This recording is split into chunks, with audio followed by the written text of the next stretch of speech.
When we finally got approved to foster a child, we were over the moon. On move-in day, as we carried boxes inside, our neighbor walked over, looked the child up and down, and said loud enough for everyone to hear, "Hope you know they come with problems." That night someone left a note in our mailbox reading, "Your charity case isn't welcome here." Our foster son found it before we could hide it. He packed his bag that same night, sobbing, saying, "I don't want to cause trouble." My wife Jenna and I had been trying to foster for 6 years. That's not an exaggeration. 6 years. Between the paperwork, home inspections, interviews, classes, and waiting lists, it felt like a second job. Every time we got close, something would stall.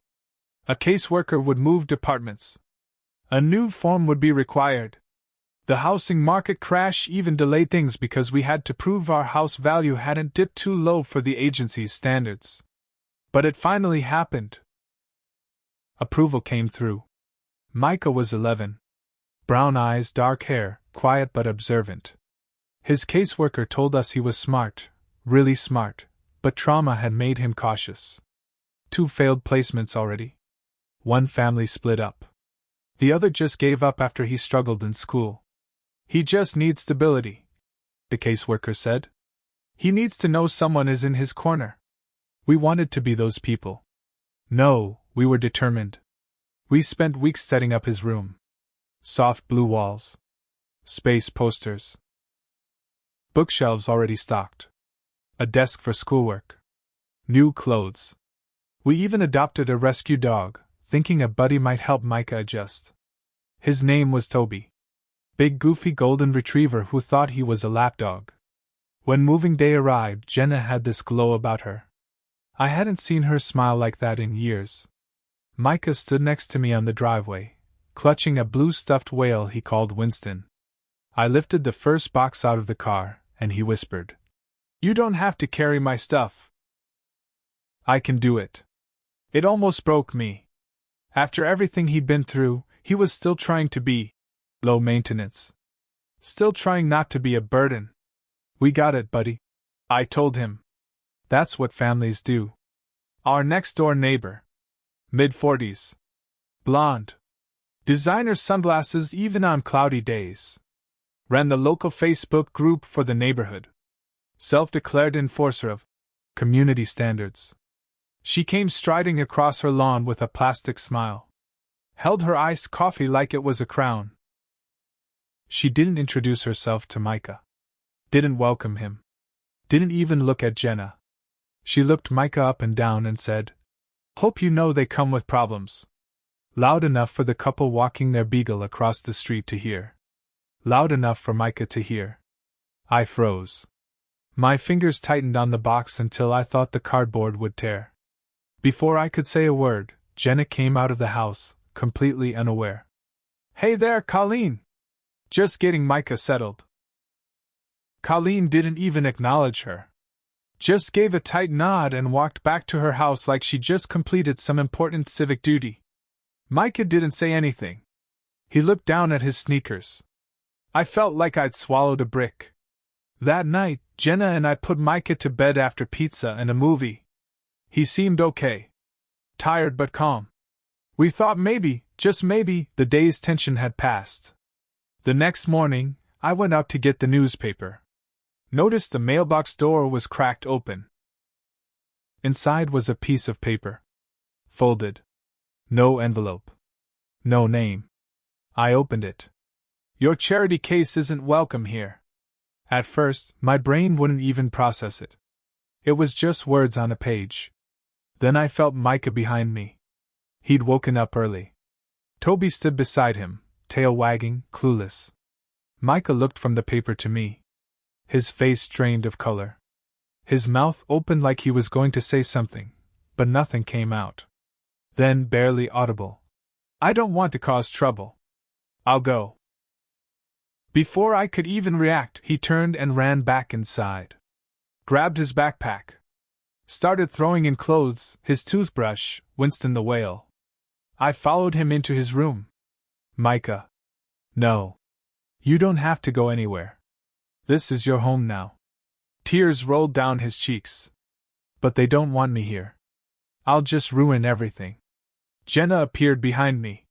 She had that look, the one where her heart was breaking but she was trying to stay strong for him. We spent the next 2 hours calming him down, letting him cry it out, reassuring him.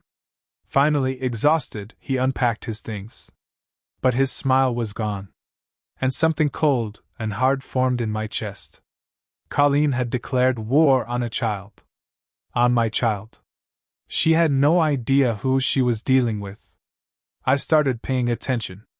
Not just to Colleen, but the whole neighborhood. The Facebook group. Conversations at the school pickup line. Coffee shop chatter. I made a burner Facebook account and joined the neighborhood group under a fake name. Spent 2 weeks blending in. Commenting on harmless posts. Offering helpful advice. Seeming neutral. Then, late one night, I posted. Sad how some folks welcome new families by bullying foster kids. Guess they forgot what being neighborly means. Comments poured in. Some defensive. Some curious. A few supportive. But one caught my eye. Was it Colleen again? Again. That word told me everything. I started talking to neighbors casually. No accusations. Just listening. Turns out, Colleen had a history. She'd driven out a single mom by harassing her over noise violations. Complained about renters across the street. Spread rumors about a biracial couple who moved in last year. One neighbor even said he'd overheard her bragging. I left them a little message. They'll think twice before dragging in more strays. That was all I needed. I went back to the Facebook group. This time, under my real name. Colleen Harper left a hate note in my mailbox aimed at my foster son. She also made a cruel comment on move-in day. If anyone doubts this, ask around. I'm done staying quiet. Chaos. The post blew up. Over 100 comments in 2 hours. Other families started sharing their stories. Colleen's little empire began to crumble. She tried to post an apology. Claimed it was a misunderstanding. Closed comments so nobody could respond. Too late. The admins, her own handpicked friends, removed her from the group by the end of the day. I filed a harassment report with the police. Didn't expect much, but now there was an official record. Then I reached out to the local paper. They loved human interest stories, especially about foster families. Local family faces harassment over foster child. Community rallies in support. Front page. Jenna, Micah, and even Toby in the photo. At school, Micah's counselor saw the article and organized an anti-bullying assembly. The school cheered Micah. He cried happy tears. But I wasn't done. Colleen ran a home business selling designer pillows on Etsy. She also held sewing workshops in her garage. No business permit. No zoning approval. A few anonymous tips later, city inspectors showed up. Fines. Shut down orders. She tried to fight it, but the paper trail was clear. Then the HOA got involved. Someone, not saying who, pointed out that her decorative rock garden violated community guidelines. More fines. Colleen's once flawless reputation? Destroyed. Her little kingdom collapsed piece by piece. He even made friends. Kids who used to avoid him now wanted to sit with him at lunch. Parents apologized to us. Some brought over cookies and gift cards. One afternoon, Micah asked, "Remember when people wanted me to leave?" I said, "Yes." "And remember how you stayed?" "Good. She'll need it. Because once you try to tear apart a family, my family, you don't get to just walk away clean." For a while, it felt like things had settled. Colleen was shunned. Her business was dead. The neighborhood, most of it, anyway, had rallied around us and Micah. But I made a mistake. I thought she was done. About a month after her house went up for sale, a new family came to tour it. Young couple, baby on the way. I happened to be mowing the lawn when their realtor led them around. Colleen wasn't there. Probably too embarrassed. The couple looked like they liked the place. They waved when they saw me. Jenna baked muffins and brought them over as a welcome gesture. Micah even drew a little "Welcome to the neighborhood" sign. But then Jenna noticed something. "That's the third family to tour the house and not buy it." I paused. She was right. Turns out, Colleen wasn't just trying to sell her house. She was sabotaging her own sale. Every time a potential buyer showed serious interest, Colleen would pull them aside and start whispering lies. About the neighborhood. About us. "There's a troubled foster kid next door. Violent tendencies. Police visits. The family's always making trouble. Started a smear campaign against me. It's not a safe area anymore." A woman who ran the neighborhood watch told me this in confidence. She'd overheard Colleen at a private showing. My blood boiled. This wasn't just harassment anymore. She was trying to turn the whole neighborhood back against us, and trap herself here as some kind of petty revenge. Soon after, weird things started happening. Our trash cans were tipped over. Toby's leash went missing from the front porch. One night, someone threw eggs at our garage door. At first, I thought it was just kids. Random vandalism. But then Micah found a message scrawled in chalk on the sidewalk by our driveway. "Liars don't belong here." He didn't say anything. Just stared at it for a long time. Then he grabbed Winston the whale and went to his room. That was the moment I knew we weren't done. Not by a long shot. I called the realtor listed for Colleen's house. Set up a fake inquiry pretending to be a potential buyer. I asked direct questions. "Anything I should know about the neighbors?" She hesitated. Then admitted. "The seller keeps saying the boy next door has violent outbursts. I'm required to disclose what the seller tells me." That was it. That was the final straw. She wasn't just bullying us now. She was trying to blacklist my son. Ruin his future. I called an attorney. Not a cheap one either. A serious civil litigation lawyer who specialized in harassment, defamation, and tortious interference with property sales. When I explained everything, she didn't hesitate. "She's crossed so many lines I've lost count. We'll hit her from every angle." Within a week, Colleen received a cease and desist letter demanding she stop spreading lies about our family and Micah. The letter also warned her that if she interfered with another sale, or continued the harassment, we'd pursue damages. Serious damages. 2 days later, I found another note in the mailbox. Same handwriting as before. "Sue me all you want. You'll lose. Trash belongs with trash." I didn't show Micah this one. I burned it in the kitchen sink. "But my lawyer?" She was thrilled. "More evidence. She's documenting her own downfall." Then came the twist I didn't expect. One morning, I noticed a car parked 2 houses down. Same car. Every day. At first, I thought it was just someone visiting. But then Jenna caught the driver taking photos of our house. Of Micah. I walked up to the car. Knocked on the window. A man rolled it down. Mid-30s. Sloppy suit. Nervous. "Can I help you?" I asked. He stammered. I'm from Child Protective Services. Just routine. No ID badge. No paperwork." I memorized his license plate. Called our caseworker. She confirmed CPS hadn't sent anyone. I called the cops. The car disappeared before they arrived. Through a friend of a friend, I hired my own private investigator. Within days, he came back with the answer. Colleen had hired a bottom-rung private investigator to gather evidence of us being unfit foster parents. She wanted to prove to CPS that Micah was in danger. She was trying to get him removed. "She's paying him cash," my PI said. "And he's sloppy as hell. No more warnings. No more Facebook drama. No more waiting for the system to work."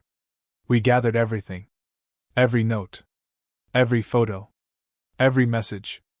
Witness statements. Reports from the HOA. The failed home business records. proof of the fake CPS investigator. My lawyer filed a full civil lawsuit for defamation, harassment, and intentional infliction of emotional distress. The damages we were seeking? Enough to bankrupt her. But the best part? We included a motion for a restraining order. Not just for us, but for Micah. The day we filed, I sat him down. Told him everything in simple terms. He listened quietly. Hugged Winston the whale. Then he said, "So she won't be able to hurt us anymore?" "That's right, buddy. Even if we win, will she still hate me?" My heart sank. I nodded. Some people hate what they don't understand. But she doesn't get to decide who you are. We do. He smiled. Okay. I want to stay. That was all I needed to hear. By the time the lawsuit was officially filed, the neighborhood was buzzing. Some folks were openly supportive. A few, mostly Colleen's old allies, stayed quiet or avoided us altogether. We tried to keep life normal for Micah. School. Dog walks. Weekend movies. But every trip to the mailbox made my stomach tighten. Every time Toby barked at night, I braced for more vandalism or some new stunt. And sure enough, Colleen wasn't done. A week before the court hearing, CPS showed up at our door. But this time, it was real CPS. A woman named Ms. Raymond flashed her badge and said, "We received an anonymous report of suspected abuse." Jenna's face went pale. Micah clutched Winston to his chest and backed into his room without a word. Ms. Raymond followed all the standard protocols. Interviewed us separately. Asked to see Micah's room. Checked the fridge. Spoke to Micah alone for a while. When she came out, she looked tired. "This is clearly a false report. But I'm obligated to make a note of the visit." I asked her if the report had mentioned Colleen by name. She shook her head. Anonymous. But let me just say, this tactic is more common than people think, usually by someone with a grudge. My blood simmered. Colleen wasn't just playing dirty. She was trying to get Micah ripped away from us before the court date. 3 days later, Micah's teacher called. "Mr. Fletcher," she said, "I'm so sorry to bother you. Micah had a rough day." Apparently, another student had teased Micah on the playground. Repeated the lie that Micah was violent, and almost got kicked out of school. When the teacher asked where the kid heard that, the answer chilled me. His mom told him. That mom? Colleen's best friend. Micah didn't fight. He didn't argue. He just sat under the big oak tree on the playground and refused to come back inside for class. I left work immediately and picked him up. When we got home, he looked up at me and asked, "Why does she hate me so much?" I didn't do anything. I crouched down, hands on his shoulders. "Because you proved her wrong just by existing, Micah. You proved a kid like you can be loved. That's why she's scared." He didn't say anything. Just hugged me hard. That night, as I was closing the curtains, someone knocked on our door. It was Mr. Jacobs. Mid-60s. Lived 2 houses down. Retired postal worker. Kept to himself. "Didn't want to get involved before," he said quietly. "But I saw Colleen putting that note in your mailbox. The first one." My eyes widened. "You're willing to testify?" He nodded. "Not just willing. I already wrote a statement for your lawyer." I felt like the weight of a mountain lifted off my shoulders. With his testimony, the case wasn't just our word against hers anymore. We had a witness. The night before the hearing, my phone buzzed at 1:12 a.m. A text from an unknown number. "Drop the lawsuit, or you'll regret it." I didn't wake Jenna. Didn't tell Micah. I just forwarded the message to my lawyer. She texted back immediately. "She just made this easy for us. See you in court." The morning of the hearing, Micah wore the navy blazer Jenna had bought him for school pictures. He looked so much older than 11. Our lawyer was calm, collected.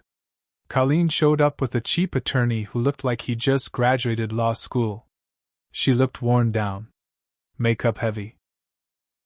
Her usual smugness replaced by something else. Desperation. As the hearing began, our lawyer laid it all out. The harassment. The notes. The fake CPS investigator. The defamation to potential buyers. The egging and vandalism. The anonymous CPS call. The threats via text. Then she called Mr. Jacobs to the stand. When he confirmed he saw Colleen leave the first note in our mailbox, Jenna squeezed my hand so tight I thought my bones would snap. Colleen's attorney stammered through cross-examination. Then, to everyone's surprise, the judge called a short recess. During the break, Colleen approached me in the hallway. She was alone. No lawyer. Her face was flushed, eyes watery. "Please! Drop this. I'll stop everything. I'll even leave the neighborhood. Just don't ruin me."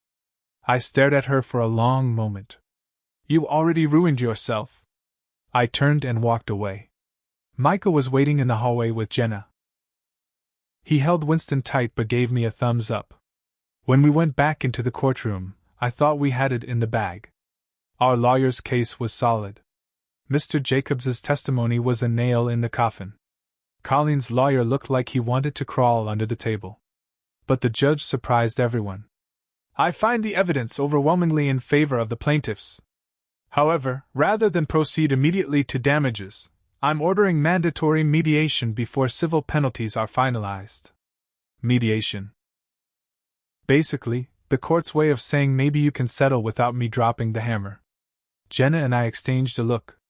She was as frustrated as I was, but the lawyer whispered, "This is still a win. Trust me." Micah didn't understand what was happening. I just told him. "It means the judge agrees she was wrong." His shoulders relaxed a little.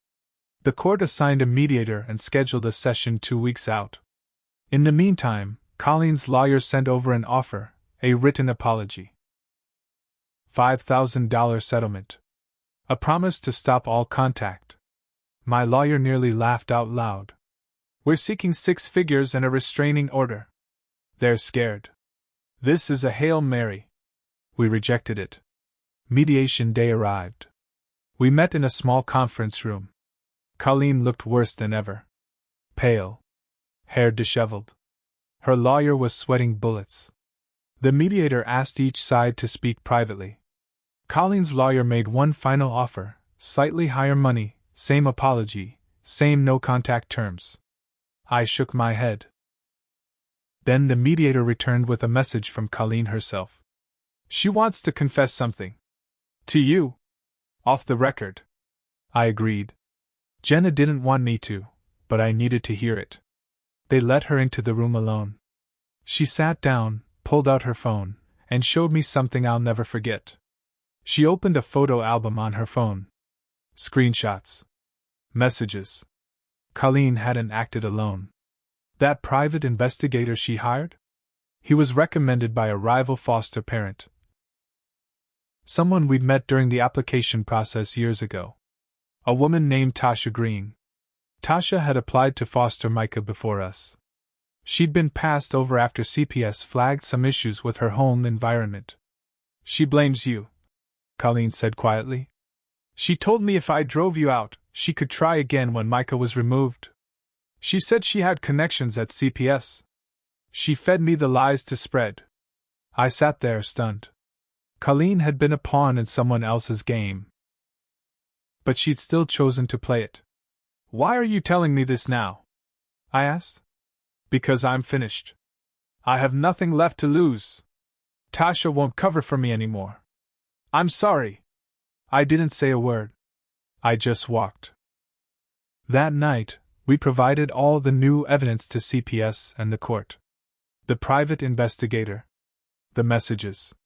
The connection to Tasha Green. CPS launched an internal investigation immediately. Tasha's foster license application was frozen. Her name was added to a state inquiry list. The web was unraveling. But I knew one thing. Tasha wasn't going down without a fight. Jenna and I sat Micah down. We didn't share every detail, but told him that Colleen and someone else had worked together to try to hurt us. Micah just said, "I figured." Bad people like bad people. He looked older than 11 at that moment. But they lost, he added. They did, Jenna said, hugging him. And they'll keep losing. It didn't take long for Tasha to retaliate. Within days of CPS freezing her application, she showed up. At our house. Middle of a Saturday afternoon. Jenna was gardening. Micah was inside drawing pictures of rockets with Toby at his feet. Tasha didn't knock. She marched up the driveway like she owned the place. "You've made a huge mistake," she said before I could even ask what the hell she was doing there. Her voice was sharp. Too calm. Like a boiling pot with the lid pressed down tight. "You think you won? I have friends at CPS. I have friends at the school board. You're in over your head." I stepped between her and the door. Jenna stood frozen with dirt still on her gloves. "Get off my property. I was going to give Micah a real home," she hissed. "You stole that from me. And now you're going to pay." That's when Jenna snapped out of it. She pulled out her phone and hit record. "Say that again, Tasha." Tasha's eyes flicked to the phone. She turned pale, spun on her heel, and stormed back to her car. The recording wasn't long, but it was clear, Tasha admitting she felt ownership over Micah and threatening us. I sent it to the lawyer immediately. Our private investigator went deeper. He found messages between Tasha and Colleen dating back months. Tasha had coached Colleen on what to say about us. Even helped her write the first mailbox note. But the worst? One email showed Tasha contacting a low-level CPS clerk named Brian Keller. She promised him cash if he flagged our family for inspections and delays. "They'll slip up eventually. Make it happen. $2,000 in it for you." My lawyer nearly exploded when she saw it. We're not just in civil territory anymore.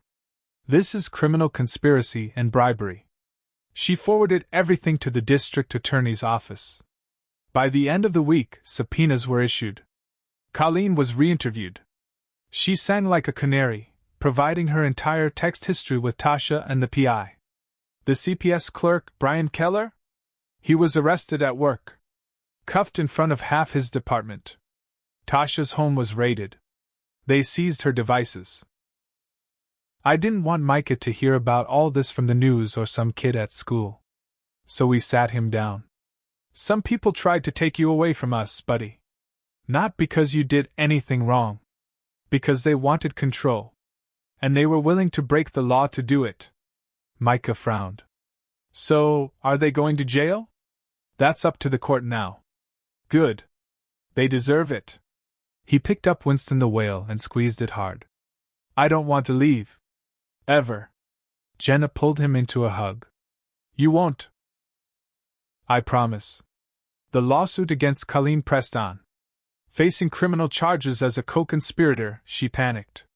Her lawyer approached ours with a new offer, a full confession in writing. A public apology to the neighborhood. $75,000 settlement, all she could afford without selling her house. Agreement to testify against Tasha and anyone else involved.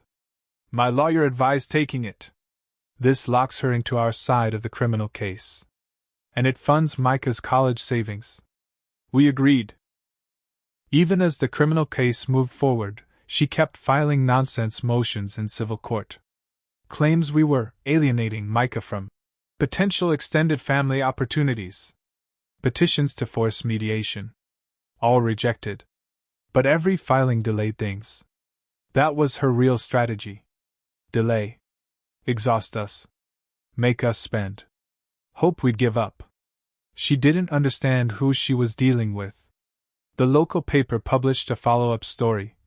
Foster family targeted by conspiracy, lawsuit and criminal charges filed. The comments section was flooded with support. Micah's teacher called to say other students had written letters to him, saying how brave he was. The HOA? They officially banned Tasha from entering the neighborhood under trespassing laws. And Micah? He finally smiled without hesitation again. Toby and me made a plan. He told Jenna one night. If anyone bad comes back, we'll both bark. We laughed. Real, full laughter. First time in months. Tasha wouldn't go down without a final, desperate move. And when she made it, I'd be ready. 2 weeks before the criminal trial started, Tasha made her last, desperate play. It started with a knock at the door. Late. 9:30 p.m. I opened it expecting a neighbor. Instead, it was a sheriff's deputy. "Sir, we have a court order. CPS emergency removal." My heart nearly stopped. Jenna gasped behind me. "Removal? For what?" The deputy looked uncomfortable. "We have to take the child pending investigation. Allegations of abuse." I looked down the driveway. A dark SUV idled at the curb. Another CPS worker stepped out. Not our usual caseworker. Then I saw her. Tasha. Sitting in the passenger seat of a second car across the street. Watching. Smiling. She had filed a fake emergency report, and somehow got a judge to sign an after-hours order using falsified documents. Micah stood at the top of the stairs, clutching Winston the whale. "Daddy." I lost it. "You're not taking him," I yelled. The deputy tried to calm me down, but I was beyond reason. Jenna stepped between us. "Please. Look at the paperwork. Please." The CPS worker handed it over. Something was off. The case number was fake.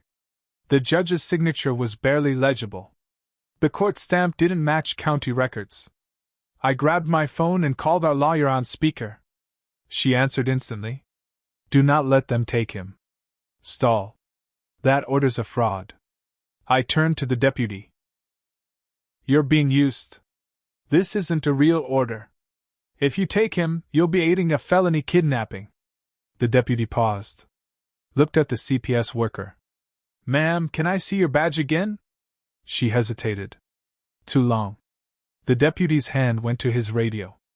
"Dispatch, I need a supervisor and backup at this address." The fake CPS worker bolted. Ran to her SUV. Sped off. Tasha's car followed. But it was too late.